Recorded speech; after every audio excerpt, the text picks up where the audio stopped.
അസ്സലാമു അലൈക്കും വറഹ്മത്തുള്ളാഹി വബറകാതുഹു. ബിസ്മില്ലാഹിർ റഹ്മാനിർ റഹീം. വസ്സലാത്തു വസ്സലാമു അലാ അഷ്റഫിൽ മുർസലീൻ വഅലാ ആലിഹി വസഹ്ബിഹി അജ്മഈൻ. അമ്മാ ബഅദ്. സ്വഹാബത്ത് റളിയല്ലാഹു അൻഹും അവരെ പരിശുദ്ധ ഖുർആൻ പ്രശംസിച്ചവരാണ്. പരിശുദ്ധ ഖുർആനിലെ വ്യത്യസ്ത ആയത്തുകളിലൂടെ സ്വഹാബത്തിനെ പ്രശംസിക്കുകയും അവർ മാതൃകാ യോഗ്യരാണ് എന്ന് പ്രഖ്യാപിക്കുകയും ചെയ്തിട്ടുണ്ട്. അവരെ പിൻപറ്റാനാണ് നബി സല്ലല്ലാഹു അലൈഹി വസല്ലമ തങ്ങൾ നമുക്ക് മുന്നറിയിപ്പ് നൽകിയിട്ടുള്ളത്. ഈ പ്രഭാഷണ പരമ്പരയിൽ തന്നെ നാം പരിചയപ്പെട്ട ഒരു ഹദീസുണ്ട്. അലൈക്കും ബിസുന്നത്തി വസുന്നത്തിൽ ഖുലഫാഇർ റാഷിദീനിൽ മഹ്ദിയീൻ എന്ന് തുടങ്ങുന്ന ഹദീസ്. ഇസ്ലാമിൽ ഭിന്നതകൾ കടന്നു വരുമ്പോൾ നിങ്ങൾ എൻ്റെ ചര്യയാണ് പിന്തുടരേണ്ടത്, അതുപോലെ തന്നെ എൻ്റെ സ്വഹാബാക്കളായ ഖുലഫാ ഉർ റാഷിദീങ്ങളാകുന്ന സ്വഹാബാക്കളുടെയും ചര്യയാണ് നിങ്ങൾ തുടരേണ്ടത് എന്ന് മുത്തുനബി തങ്ങൾ പറയുകയാണ്. ഒരുപാട് ഹദീസുകൾ നമുക്ക് കാണാൻ കഴിയും. ലാ തസുബ്ബു അസ്ഹാബി, നിങ്ങൾ എൻ്റെ സ്വഹാബത്തിനെ ചീത്ത വിളിക്കരുത് എന്ന് കർക്കശമായ നിർദ്ദേശം മുത്തുനബി സല്ലല്ലാഹു അലൈഹി വസല്ലമ തങ്ങൾ കൊടുത്തത് മഹാനായ ഇമാം ബുഖാരി റളിയല്ലാഹു അൻഹു അവിടുത്തെ സ്വഹീഹിൽ ഉദ്ധരിക്കുന്ന ഹദീസായി നമുക്ക് കാണാൻ കഴിയും. എൻ്റെ സ്വഹാബത്തിനെ ആക്ഷേപിക്കുന്നവരും അവരെ കുറ്റപ്പെടുത്തുന്നവരും പിൽക്കാലത്ത് വരും എന്നും അവരുമായുള്ള സൗഹാർദ്ദത്തെ നിങ്ങൾ വിച്ഛേദിക്കണമെന്നും അവരുമായി നിങ്ങൾ സൗഹാർദ്ദം പങ്കിടരുത് എന്നും അടുത്ത് ഇടപഴകി ജീവിക്കരുത് എന്ന താക്കീതും നബി സല്ലല്ലാഹു അലൈഹി വസല്ലമ തങ്ങൾ മുസ്ലിം സമുദായത്തിന് മുന്നറിയിപ്പ് നൽകിയിട്ടുണ്ട്. റസൂലുള്ളാഹിയുടെ ആ പ്രവർത്തനങ്ങളെ അനർത്ഥമാക്കുന്ന രൂപത്തിലാണ് പിൽക്കാലത്ത് ബിദ്അഇകളെ നമുക്ക് കാണാൻ കഴിയുന്നത്.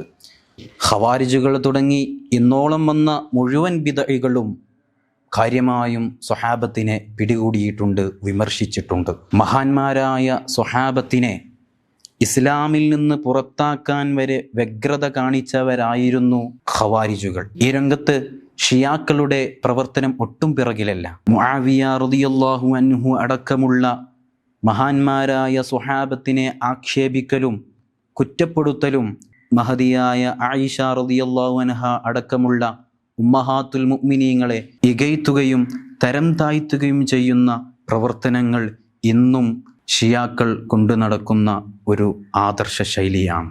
ഇനി നമുക്ക് കേരളത്തിലെ ബിദ്അഇകളെക്കുറിച്ച് ചർച്ച ചെയ്യാം.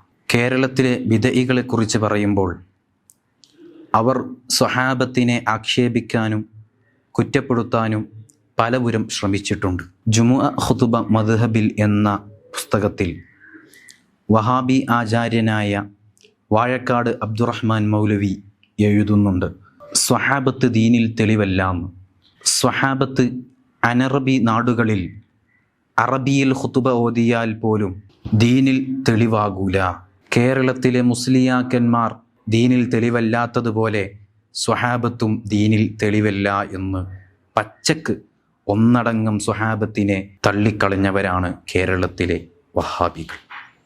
വളരെ ഖേദകരമായ ഒരു കാര്യമാണ്. മാത്രമല്ല, മഹാന്മാരായ സ്വഹാബത്ത് അവർ ഇസ്രായേലി കള്ളക്കഥകളും ജൂതഇതിഹാസ കഥകളും ഇസ്ലാമിൽ കടത്തിക്കൂട്ടിയവരാണ് എന്നും ഉമർ തങ്ങൾ ഉൾപ്പെടെയുള്ള ഖുലഫാ ഉർ റാഷിദീങ്ങളടങ്ങുന്ന സ്വഹാബത്ത് മുഴുവനും ആ ഒരു ചെയ്തിക്ക് കൂട്ടുനിന്നവരാണ് എന്ന് ഒരു തെളിവിൻ്റെയും പിൻബലമില്ലാതെ സിയോണിസ്റ്റുകളുടെയും ഓറിയൻ്റലിസ്റ്റുകളുടെയും പുസ്തകം പഠിച്ച് അത് സ്വന്തം പ്രസിദ്ധീകരണങ്ങളിൽ എഴുതിപ്പിച്ച് കേരളത്തിലെ മുസ്ലിമീങ്ങളിൽ നിന്നും സ്വഹാബത്തിനോടുള്ള ആദരവും ബഹുമാനവും ഇല്ലാതാക്കാൻ ശ്രമിച്ചവരാണ് കേരളത്തിലെ ബിദ്അഇകൾ. 1969 പുറത്തിറങ്ങിയ അൽമനാർ മാസികയിൽ കുട്ടശ്ശേരി മൗലവി എഴുതിയ ഒരു ലേഖനം, ജൂതപുരാണ ഇതിഹാസം ഇസ്ലാമിൽ പ്രചരിച്ചതെങ്ങനെ എന്ന തലവാചകത്തിൽ വളരെ വിശദമായി മഹാന്മാരായ അബ്ദുല്ലാഹിബിൻ സലാം റളിയല്ലാഹു അൻഹു, ഉമറുൽ ഫാറൂഖ് തങ്ങളടങ്ങുന്ന മഹാന്മാരായ സ്വഹാബത്തിൻ്റെ പേരെടുത്ത് പറഞ്ഞ് അവർ ഇസ്ലാമിൽ കള്ളക്കഥകൾ പ്രചരിപ്പിച്ചവരാണ് എന്ന് ഓറിയൻ്റലിസ്റ്റുകളുടെ അച്ചാരം വാങ്ങി ഗ്രന്ഥരചന നടത്തിയ അഹ്മദ് അമീൻ്റെ ഫജ്റുൽ ഇസ്ലാം എന്ന പുസ്തകം കേരളത്തിലെ വഹാബി കോളേജുകളിൽ ചെറിയ മക്കളെ പഠിപ്പിച്ച് അതിൻ്റെ ഫലമെന്നോണം ബിദഇകൾ സ്വഹാബത്തിനെതിരെ സ്റ്റേജുകൾ നിരന്തരം ഉപയോഗിക്കുന്നത് നാം ഏവരും കണ്ടതാണ്. സ്വഹാബത്തിനെ ആക്ഷേപിക്കാനും കുറ്റപ്പെടുത്താനും തങ്ങളുടെ ആനുകാലികങ്ങൾ ധാരാളം സമയവും സ്ഥലവും ഉപയോഗപ്പെടുത്തിയിട്ടുണ്ട്. ഇവിടെയാണ് മുസ്ലിം സമുദായം ശ്രദ്ധിക്കേണ്ടത്. മഹാന്മാരായ സ്വഹാബത്താണ് മുത്തുനബി സ്വല്ലല്ലാഹു അലൈഹി വസല്ലമ തങ്ങളിൽ നിന്നും നേരിട്ട് ദീൻ പഠിച്ച് മനസ്സിലാക്കിയവർ. അസ്ഹാബി കന്നുജൂം ഫബി അയ്യിഹിം ഇഖ്തദൈതും ഇഹ്തദൈതും.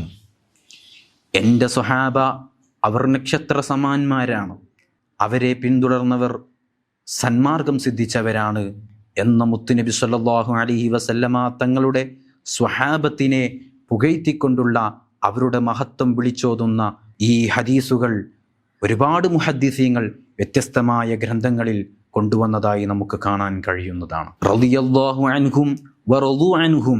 സ്വഹാബത്തിനെ ഒന്നടങ്കം അല്ലാഹു സുബ്ഹാനഹു തആല തൃപ്തിപ്പെട്ടവരാണ് എന്ന് സൂറത്തു തൗബയിലെ പരിശുദ്ധ ഖുർആനിന്റെ പ്രഖ്യാപനവും നമുക്ക് മനസ്സിലാക്കാൻ സാധിക്കും. ഈ സ്വഹാബത്തിനെ തള്ളിക്കളഞ്ഞവരാണ് കേരളത്തിലെ ബിദഇകൾ.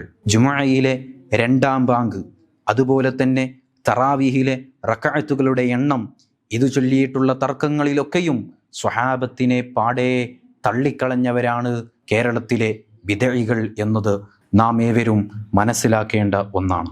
ഇവിടെയാണ് മുസ്ലിമീങ്ങൾ ജാഗ്രത പാലിക്കേണ്ടത്. സ്വഹാബത്തിനെതിരെയുള്ള ഈ കടന്നുകയറ്റത്തെ, ഈ ആക്ഷേപത്തെ നാം പ്രതിരോധിച്ചേ മതിയാവൂ. അല്ലാഹു സുബ്ഹാനഹു തആല ഹഖ് മനസ്സിലാക്കി ജീവിക്കുവാൻ നമുക്കെല്ലാവർക്കും തൗഫീഖ് നൽകി അനുഗ്രഹിക്കട്ടെ. ആമീൻ. അസ്സലാമു അലൈക്കും വറഹ്മത്തുള്ളാഹി വബറകാതുഹു.